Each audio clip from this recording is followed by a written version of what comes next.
Have you ever noticed that Apple doesn't have an iPhone 9? They've gone from the iPhone 4 all the way up to the iPhone 16 in a simple sequential order. But somehow, the number 9 is just missing. Aside from the first few iPhones, it's the only number in Apple's lineup to have been completely skipped over.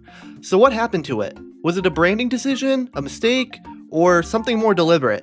Let's dig into the mystery of the missing iPhone 9 and why Apple decided to skip over it. After Apple released the iPhone 7, the next logical step was the iPhone 8, and for the most part, that's exactly what happened. The iPhone 8 was released in 2017, but here's where things got interesting. It wasn't the groundbreaking redesign people were expecting. At the time, rumors were circulating that Apple was working on something huge for the next iPhone.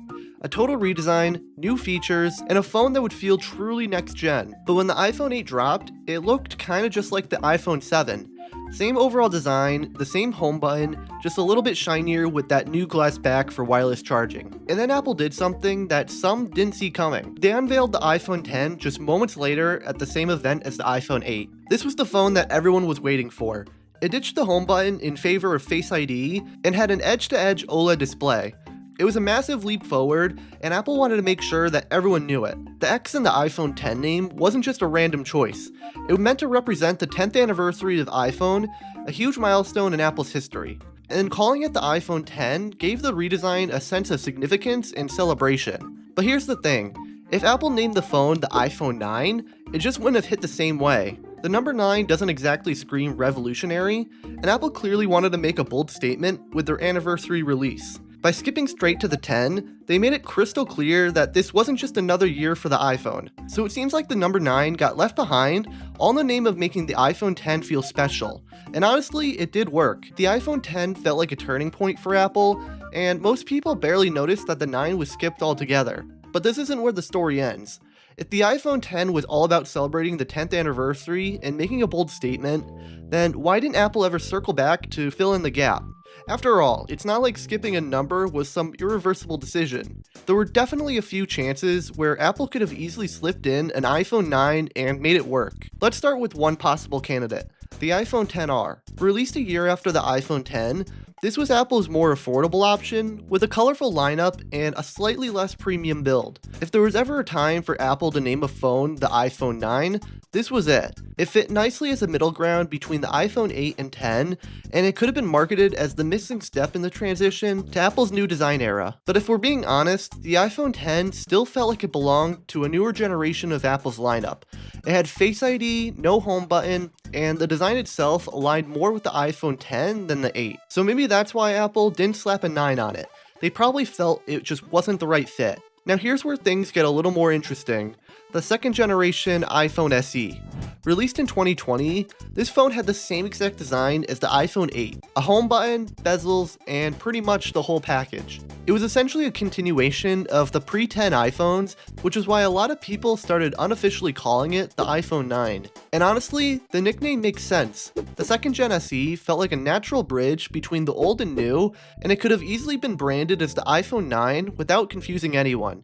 But Apple stuck with the SE name instead, likely because they wanted to keep it as part of the more affordable SE lineup rather than position it as a mainline iPhone. But moving forward, Apple isn't the only tech giant to leave the number 9 in the dust. In fact, skipping over the number has become a bit of a trend in the tech world, especially when it comes to branding and marketing. Let's look at one of the most well-known examples, Microsoft. Back in 2014, Microsoft jumped straight from Windows 8 to Windows 10. There was no Windows 9 in sight. The reasoning? Well, it's never been officially confirmed, but a popular theory is that skipping the 9 made Windows 10 feel like a bigger leap forward. A fresh start after the mixed reception of Windows 8. And honestly, it worked. Windows 10 was marketed as a definitive version of the operating system, and the missing number didn't seem to bother anyone. Even other smartphone brands have skipped certain numbers. Remember the Galaxy S10? You think that the logical follow-up would have been the Galaxy S11, but nope, Samsung skipped right to the Galaxy S20. And just like Microsoft, the reasoning seemed to be all about perception. Jumping to the S20 just made it feel like a bigger upgrade, and it also aligned the phone's numbering with the year that it was released. Interestingly, Samsung's also skipped the Galaxy Note 6, jumping from the Note 5 to the Note 7. Their reasoning? Samsung wanted to align the Note series numbering with the Galaxy S series, which was already on the S7 at the time. It created a more unified lineup, making it easier for consumers to understand which devices were a part of the same generation. And then there's OnePlus, which skipped the number 4 entirely, moving from the OnePlus 3 to the OnePlus 5. Their decision wasn't about branding innovation, but rather cultural considerations. In Chinese culture, the number 4 is associated with bad luck because it sounds similar to the word for death. By skipping it, OnePlus avoided potential negative connotations in its key markets that it was selling their phones in. Finally, Huawei also joined the trend when it skipped from the P10 to the P20. The leap wasn't random, it was meant to signal a fresh start and a significant advancement in the series as Huawei gained international attention. Similar to Samsung, skipping to the P20 emphasized progress and reinforced the brand's global ambitions. So I think it's pretty clear that skipping numbers isn't just a quirky branding choice, it's a strategic one. Numbers carry a meaning, and when you're trying to market something as new, revolutionary, or cutting edge, a higher number can create that perception even if the product itself doesn't justify it. So could Apple ever skip another number like they did with the iPhone 9? Honestly, I don't think so. Back when they made the decision to jump to the iPhone 10, it was the perfect storm. A huge milestone anniversary, a groundbreaking redesign, and the opportunity to reset expectations for the iPhone. But these days, things are a little different. Let's face it, iPhone upgrades have become more incremental over the years. Sure, you do get better cameras, slightly improved battery life, and maybe some new software features, but there's rarely anything that feels revolutionary anymore. Skipping a number now would just kind of feel unnecessary. And then there's the fact that these numbers themselves are starting to lose their meaning. We're currently on the iPhone 16, and honestly, how many people even remember which each number represents? Unless you're a diehard Apple fan, it's hard to keep track of which features were introduced with which generation. At this point, the numbers really are just placeholders. In fact, the most logical change Apple could make to their naming scheme would actually be to drop the numbers altogether. They've already done this with other product lines like the iPad and MacBook.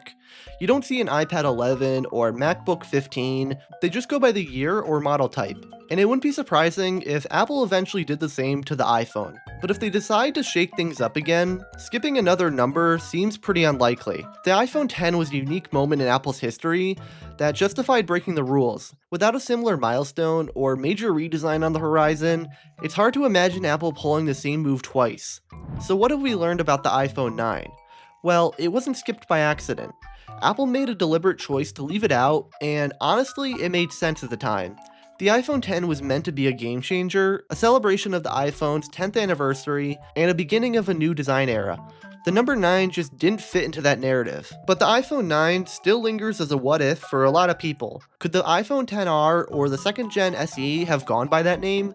Maybe. But Apple clearly saw those devices as a part of their own unique stories, rather than a way to fill the gap. And in a way, the missing iPhone 9 has become a little piece of Apple history. It's a reminder of how much thought goes into even the smallest branding decisions, and how those choices can shape how we perceive a product. Will Apple ever skip another number? Probably not. But who knows? If there's one thing that Apple's proven over the years, it's that they're not afraid to break the rules when it suits them.